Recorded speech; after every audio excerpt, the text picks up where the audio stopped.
You earlier mentioned in an interview na you are, ma'am, para-iterate na lang yung comment nyo regarding the call for some senator judges to inhibit, specifically those daw po na who you endorsed in the 2025 midterm elections.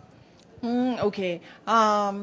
Hindi kasi tayo pwede magpa-inhibit ng mga tao, ng mga senators, hindi kasi tayo pwede magpa-inhibit ng mga senator judges based on bias. Dahil ang posisyon lang naman ng isang tao is you are for or against. Inday Sara, no?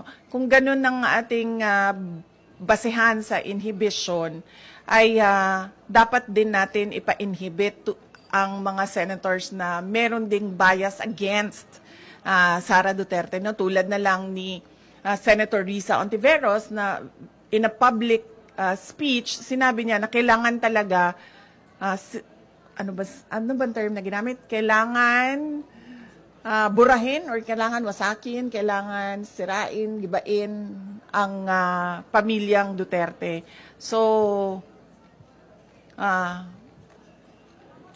kung ganon, na magpa-inhibit tayo based on bias, ay madaming senators ang ipapa-inhibit for or against Sara Duterte. Kaya sinasabi ko, ibigay na natin yung benefit of a doubt dyan sa ating mga senator judges na gagawin nila ang trabaho nila ng patas according to sa sinumpaan nila as senator judges. Follow-up question, the Makati Business Club and other business groups are urging the Senate to continue your impeachment trial, to convene your impeachment trial. Sabi nila, it will show accountability, it will boost investor confidence. Your response to that call of the business sector? Kahit nandyan o wala yung impeachment, wala na talagang investor confidence dito sa ating bayan. Kung nakikita nyo, bagsak ang foreign direct investment sa ating bayan, no? Kaya wag nila ako gawing rason kung bakit pangit ang takbo ng ating ekonomiya ngayon sa ating bayan. At saka, this is not accountability because impeachment, dalawa lang yung penalties dyan. Removal from office, tsaka perpetual disqualification from government service. Walang penalties dyan dahil walang kaso dyan.